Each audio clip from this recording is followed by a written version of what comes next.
नमस्कार, welcome you all to mission competition. मैं राहुल उत्तर का स्वागत करता हूं।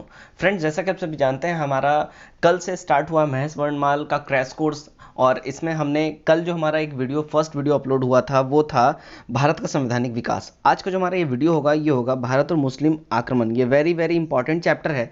इससे क्वेश्चन बनते ही बनते हैं और बहुत ही हाई लेवल के क्वेश्चन बनते हैं। चलिए बिना देरी के फटाफट से जो आज का हमारा ये वीडियो है स्टार्ट करते हैं हम। देखिए, भारत पर आक्रमण करने वाले प्रथम मुस्लिम आक्रमणकारी का अगर नाम पूछा जाए तो मूलतः वो कहाँ के निवासी थे, इस बारे में पूछा जाता है तो वो अरब के निवासी थे। ध्यान रखिए इस चीज़ का। अरब से जो पहला मुस्लिम आक्रमणकारी भारत में आया था वो कहाँ से आया था? अरब से आया था। ठीक है, कब आया था? 711 में भारत पर सबसे पहला मुस्लिम आक्रमणकारी आया था जो, ठीक है, किसके नेतृत्व में वो किया गया था? तो वो अब्दुल्ला के नेतृत्व में किया गया था। ठीक है, अब देखिए यहाँ 712 में मोहम्मद बिन कासिम ने सिंध के राजा दाहिर को हराकर, ठीक है, थट्टा के निकट में देवल बंदरगाह को अपने अधिकार में ले लिया था। कौन आया था सबसे पहला आक्रमणकारी? 712 में मोहम्मद बिन कासिम आया था। ठीक है, किसको हराया? राजा दाहिर को हराया। सिंध का राजा था वो दाहिर। ठीक है, और कहाँ पे हराया? थट्टा के आसपास में हराया था। ठीक है, और फिर देवल बंदरगाह जो है वहाँ थट्टा के पास में, उसको अपने अधिकार में ये ले लिया। ठीक, देखिए सिंध के क्षेत्र में मोहम्मद बिन कासिम ने अंतिम विजय किस नगर पर प्राप्त की? उसके बाद उसका ये अभियान रुक गया, तो वो था मुल्तान, स्वर्ण नगरी जिसको कहा जाता था। तब के समय की बात हो रही है, तो मुल्तान को स्वर्ण नगरी के नाम से भी जाना जाता था। यहाँ से एक और क्वेश्चन रेडी हो जाता है हमारा। ठीक है, भारत में जजिया कर लगाने वाला प्रथम शासक कौन था? देखिए भारत में यहाँ बात हो रही है, सबसे पहले किसने जजिया कर इंडिया में लगाया? तो वो था मोहम्मद बिन कासिम।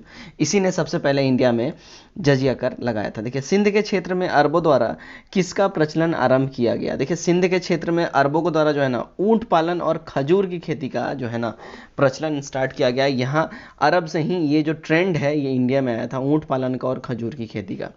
अरबों के बाद भारत में किन विदेशी आक्रमणकारियों का आगमन हुआ? तो अरबों के बाद तुर्कों का आक्रमणकारी ये जो है विदेशी जो तुर्क थे विदेशी, उनका भारत में आगमन हुआ। ये आक्रमणकारी थे तुर्की के। ठीक है, देखिए तुर्की में गजनवी वंश की स्थापना किसके द्वारा की गई?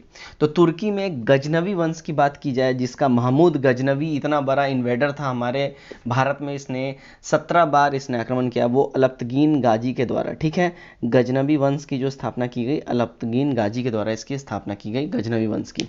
भारत पर प्रथम तुर्की आक्रमण किसके द्वारा किया गया? तो भारत पर प्रथम तुर्की आक्रमण जो है ना सुबुतगीन गजनी के द्वारा किया गया। ठीक है, सुबुतगीन गजनी के द्वारा। वर्ष 712 में भारत पर सबसे पहला सफल मुस्लिम आक्रमण करने वाला कौन था? तो मोहम्मद बिन कासिम था। अभी अभी आपने ऊपर पढ़ा, मोहम्मद बिन कासिम सबसे पहला सफलतापूर्वक आक्रमण करने वाला सबसे पहला मुस्लिम आक्रमणकारी मोहम्मद बिन कासिम था। कब किया? 712 में किया। अब देखिए सुबुतगीन गजनी ने अपनी आक्रमण के दौरान पश्चिमोत्तर भारत के किस हिंदू शाही शासक को पराजित किया था? तो उसने जयपाल को पराजित किया था। ठीक है, सुबुतगीन गजनी ने अपने आक्रमण के दौरान पश्चिम के राजा हिंदू शाही शासक, वो हिंदू राजा था जयपाल, इसी को इसने पराजित किया था सुबुतगीन गजनी ने। ठीक है, महमूद गजनवी द्वारा 1025 में सोमनाथ मंदिर पर किए गए आक्रमण के दौरान उस समय गुजरात का शासक कौन था? तो उस समय भीम फर्स्ट था वहाँ का, भीम प्रथम था वहाँ का गुजरात का शासक। देखिए महमूद गजनवी ने भारत पर 1000 से 1027 ईस्वी के बीच में 17 बार इन्वेंशन किया, 17 बार आक्रमण किया, जैसा कि मैंने आपको अभी थोड़ी देर पहले बताया। ठीक है, और इस आक्रमण का मुख्य उद्देश्य क्या था? तो भारत में सिर्फ वो धन का लूटपाट करना चाहता था। यहाँ पे उसको अपने साम्राज्य का विस्तार नहीं करना था। ठीक है, ना ही साम्राज्य का स्थापना करना था, सिर्फ और सिर्फ उसका जो एम था वो था धन का लूट, ज़्यादा से ज़्यादा सोना का लूट। देखिए भारतीय जनता के लिए हिंदू शब्द का सबसे पहले अगर यूज़ किसी ने किया तो वो अरबों ने किया। सबसे पहले भारत में रहने वाले लोगों के लिए हिंदू शब्द का, ठीक है, क्योंकि ये इसको हिंदुस्तान में लोग बोलते थे, तो हिंदुस्तान से अब हिंदुस्तान में रहने वाले लोगों को उन्होंने हिंदू बोलना स्टार्ट किया। तो सबसे पहले अगर ये वर्ड किसी ने स्टार्ट किया हिंदू, तो वो अरबों के द्वारा स्टार्ट किया गया। ठीक है, इस चीज़ को ध्यान में रखें। चलिए नेक्स्ट हम देखते हैं। नेक्स्ट हमारा है महमूद गजनवी के साथ भारत आने वाला प्रसिद्ध इतिहासकार कौन था? तो अल बरूनी था प्रसिद्ध इतिहासकार। अल बरूनी, देखिए अल बरूनी द्वारा किताबुल हिंद जो है ये लिखी गई है, और उतबी द्वारा जो है ना किताबुल थामनी तथा फिरदौसी, जो कि पूर्व का होमर इसको कहा जाता था, इसके द्वारा शाहनामा नामक किताब की रचना की गई है। ठीक है, अल बरूनी द्वारा किताबुल हिंद की रचना की गई, उतबी के द्वारा किताबुल यामिनी की रचना की गई, और फिरदौसी जो कि पूर्व के हुमर के नाम जाना जाता है, इसके द्वारा शाहनामा की रचना की गई। ये 3 जो ऐसे हैं राइटर, बहुत ही फेमस है इतिहास में, इनसे रिलेटेड क्वेश्चन पूछा ही पूछा जाता है। ठीक है, अब देखिए, महमूद गजनवी के बाद मोहम्मद गौरी द्वारा भारत पर प्रथम आक्रमण किस वर्ष किया गया था? महमूद गजनवी के बाद की बात हो रही है, मोहम्मद गौरी आया और वो किस वर्ष सबसे पहला अपना इन्वेशन किया? तो 1175 में मुल्तान में सबसे पहला इन्वेशन उसने किया था। ठीक है, अब देखिए, मोहम्मद गौरी को वर्ष 1178 में, यानी 1178 में अल हिलवाड़ का यानी कि पाटन पर आक्रमण करने के दौरान किसके द्वारा पराजित किया गया? मोहम्मद गौरी किसके द्वारा इसको पराजय का सामना करना पड़ा? तो भीम सेकंड के द्वारा, जिसको मूल राज के नाम से भी जाना जाता है, भीम सेकंड, जो कि मूल राज के भी नाम से ये जाना जाता है, इसके द्वारा इसको हार का मुंह देखना पड़ा। देखिए, तराइन का प्रथम और द्वितीय युद्ध किसके बीच लड़ा गया? तराइन का प्रथम और द्वितीय युद्ध जो लड़ा गया, मोहम्मद गौरी और पृथ्वीराज थर्ड के बीच में। ठीक है, तराइन का प्रथम एवं द्वितीय युद्ध की बात हो रही है। ठीक है, चलिए अब देखते हैं नेक्स्ट हमारा तराइन का युद्ध से रिलेटेड यहाँ पे जो बात हुई है, तराइन का युद्ध का यहाँ पे लिस्टिंग दे दी गई। देखिए, फर्स्ट जो वार हुआ था 1191 में हुआ, मोहम्मद गौरी इसमें हार गया। ठीक है, सेकेंड जो वॉर हुआ 1192 में हुआ, मोहम्मद गौरी इसमें जीत गया। ठीक है, और ये दोनों का किन किन जो हुआ, मोहम्मद गौरी और पृथ्वीराज थर्ड के बीच में, तृतीय के बीच में। मोहम्मद गौरी ने कन्नौज के शासक जयचंद को किस युद्ध में पराजित किया? तो मोहम्मद गौरी ने कन्नौज के शासक जयचंद को चंदावर के युद्ध में 1194 ईस्वी में हराया था। ठीक है, मोहम्मद गौरी के साथ भारत आने वाला प्रसिद्ध सूफी संत कौन था? तो मोहम्मद गौरी के साथ जो भारत आया था जो प्रसिद्ध सूफी संत, वो थे शेख मोइनुद्दीन चिश्ती। ठीक है, और सिक्कों पर देवी लक्ष्मी की आकृति किसके द्वारा चलाई गई? ये बहुत फेमस क्वेश्चन है, वीवीआई, इसको आप नोट कर सकते हैं। तो किस मुस्लिम शासक ने चलवाया था? तो मोहम्मद गौरी ने ही ये चलवाया था। ठीक है, उसके सिक्कों पर देवी लक्ष्मी की आकृति अंकित होती थी। तो ये क्वेश्चन पूछा जाता है, कौन ऐसा मुस्लिम शासक है जिसके सिक्कों पर हिंदू देवी का चित्र, ऐसा अंकन मिलता था? तो ये जो होगा मोहम्मद गौरी होगा। किन देवी का मिलता था? देवी लक्ष्मी का मिलता था। ठीक है, चलिए, और ये किस लिए इसने करवाया? तो एक्चुअली ये हिंदू जो जनता थी उसके सेंटिमेंट्स को ये जीतना चाहता था, उनके दिल को भी ये जीतना चाहता था, इसलिए ये चीज़ ये किया था। देखिए, बख्तियार खिलजी मोहम्मद गौरी का एक साधारण दास था। ठीक है, जिसने बंगाल और बिहार पर विजय प्राप्त की। कौन? बख्तियार खिलजी। ये जो है ना, यही नालंदा विश्वविद्यालय को जला दिया और वो महीनों तक जलता रहा, और इसके नाम पे आज भी पटना के बगल में बख्तियारपुर नाम का जगह आज भी स्टैब्लिश्ड है। आप लोग जानते होंगे अगर आप बिहार से हैं तो। ठीक है, और आप देख सकते हैं कि अभी तक मेरे हिसाब से तो इसका नाम चेंज ही, इस जगह का नाम ही चेंज करना चाहिए, बख्तियार खिलजी के नाम पे है बख्तियारपुर। ठीक है, तो बख्तियार खिलजी मोहम्मद गौरी का एक साधारण दास था जिसने बंगाल और बिहार पर विजय प्राप्त किया, और फिर वो मोहम्मद गौरी का दिल भी वो जीत लिया, और फिर मोहम्मद गौरी का वो बिल्कुल विश्वासु बन गया। इसने अपने आक्रमण के दौरान नालंदा और विक्रमशिला विश्वविद्यालय को नष्ट कर दिया। जैसा कि मैंने अभी आपको ऊपर बताया, अपने आक्रमण के दौरान इसने नालंदा और विक्रमशिला विश्वविद्यालय, इन दोनों को इसने नष्ट किया, और बहुत से बुक्स को इसने नष्ट कर दिया, हमारे सारे धरोहर को इसने मिटाया। मोहम्मद गौरी का मृत्यु के बाद उसके साम्राज्य पर किन 3 गुलामों का नियंत्रण स्थापित किया गया? तो वो थे यालदौज, कुबाचा और कुतुबुद्दीन ऐबक। ये 3 ऐसे गुलाम थे मोहम्मद गौरी के। इसके मृत्यु के बाद जो है ना, इसने साम्राज्य पर 3 गुलामों का नियंत्रण स्थापित हो गया। यालदौज था, कुबाचा था और कुतुबुद्दीन ऐबक था। ये बहुत फेमस है, और इसके बाद आगे जो हमारे चैप्टर्स आएंगे उसमें इसके बारे में हमें डिटेल में पढ़ना है। चलिए, तो ये हमारा आज का तो ये फर्स्ट टॉपिक हो गया। सेकंड टॉपिक जो आज का हमारा होगा वो होगा गुलाम वंश। ठीक है, वेरी वेरी इंपॉर्टेंट टॉपिक है, इससे बहुत सारे क्वेश्चंस बनते ही बनते हैं। चलिए स्टार्ट करते हैं। तो गुलाम वंश का स्थापना किसके द्वारा की गई? ये क्वेश्चन आता रहता है, तो कुतुबुद्दीन ऐबक के द्वारा की गई। ठीक है, गुलाम वंश का स्थापना कुतुबुद्दीन ऐबक के द्वारा। 25 जून 1206 को कुतुबुद्दीन ऐबक का राज्याभिषेक हुआ, और किस स्थान पे किया गया? तो लाहौर में किया गया कुतुबुद्दीन ऐबक का राज्याभिषेक। ठीक है, कुतुबुद्दीन ऐबक ने अपने साम्राज्य की राजधानी किसे घोषित किया था? तो वो लाहौर को अपना राजधानी के रूप में घोषित किया था कुतुबुद्दीन ऐबक। ठीक, भारत में तुर्की राज्य का संस्थापक कुतुबुद्दीन ऐबक को माना जाता है। कुतुबुद्दीन ऐबक ने कभी सुल्तान की उपाधि धारण नहीं की। इसने केवल मलिक और सिपह सलार का पद ही ये जिंदगी भर धारण किए रह गया, याद रखिए। ठीक है, ये कभी भी सुल्तान का पद भी कुतुबुद्दीन ऐबक नहीं धारण किया। कुतुबुद्दीन ऐबक को उदारता तथा अत्यधिक दान देने के लिए कौन सी उपाधि दी गई थी? ठीक है, तो इसको लाख बख्श की उपाधि दी गई थी कुतुबुद्दीन ऐबक को। लाख बख्श मतलब कि लाखों का बख्शीश देने वाला। ठीक है, इसलिए इसको लाख बख्श कहा जाता था। ठीक है, कुतुबुद्दीन ऐबक जो है, इसको एकदम दिलदार शासक, दिलदार राजा भाई कहा जाता था, क्योंकि ये लाखों का ऐसा चंदा बख्शीश दिया करता था। अत्यंत सुरीली आवाज़ में कुरान पढ़ने के कारण ऐबक को किस उपाधि से नवाजा गया? तो कुरान खां के उपाधि से इसको नवाजा गया था, कुतुबुद्दीन ऐबक को। ठीक है।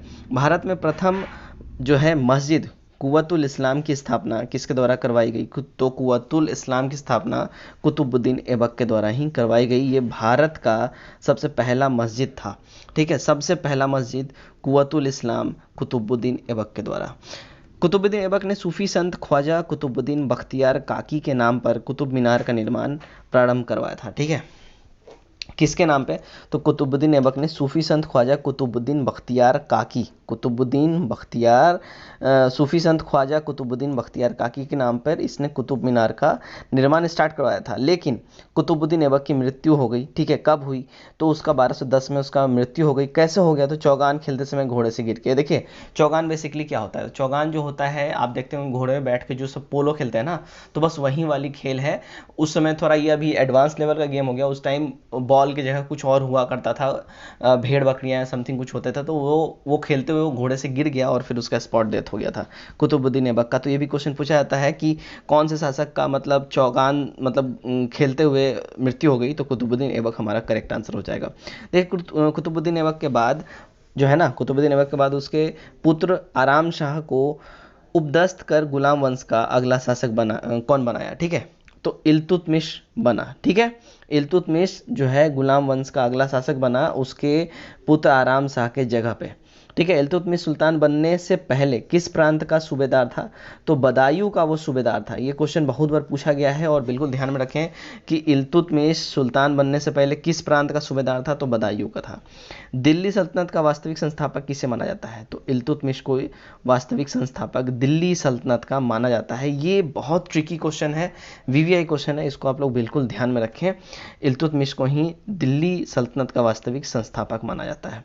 ठीक है, देखिए, इल्तुतमिश दिल्ली सल्तनत का प्रथम सुल्तान था जिसने दिल्ली को अपनी राजधानी बनाई थी, इसीलिए इसको दिल्ली सल्तनत का वास्तविक जो है ना संस्थापक माना जाता है। ठीक है, और बाद में बनाई तथा बगदाद के खलीफा से सुल्तान की उपाधि भी इसने प्राप्त की, इसलिए इल्तुतमिश को दिल्ली सल्तनत का जो है स्थापित करता बोला जाता है। इल्तुतमिश ने 40 योग्य तुर्क गुलामों को मिलाकर किस दल का गठन किया था?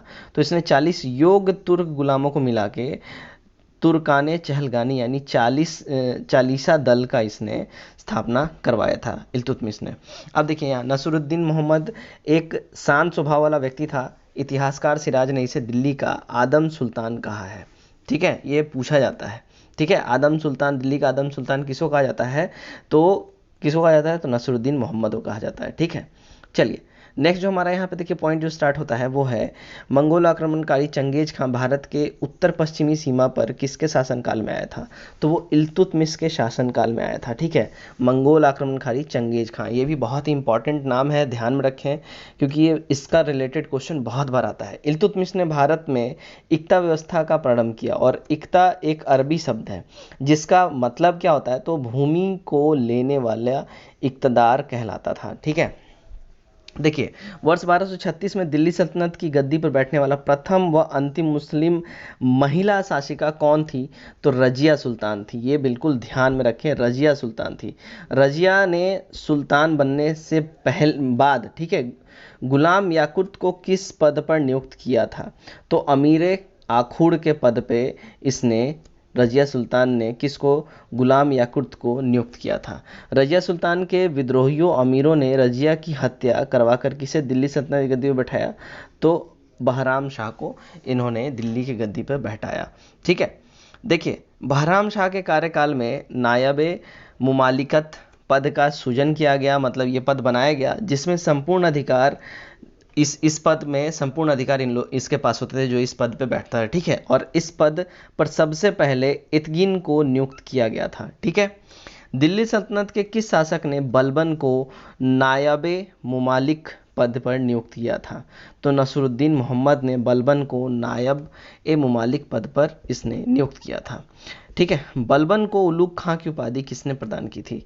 तो उलुग खां की उपाधि बलबन को प्रदान की थी नसरुद्दीन मोहम्मद ने, उलुग खां की उपाधि। दिल्ली का सुल्तान बनने के बाद तुर्कान चहलगानी को किसने समाप्त कर दिया? तो बलबन ने समाप्त करा। और बलबन ने ही लौह एवं रक्त की नीति भी अपनाई थी। ठीक है।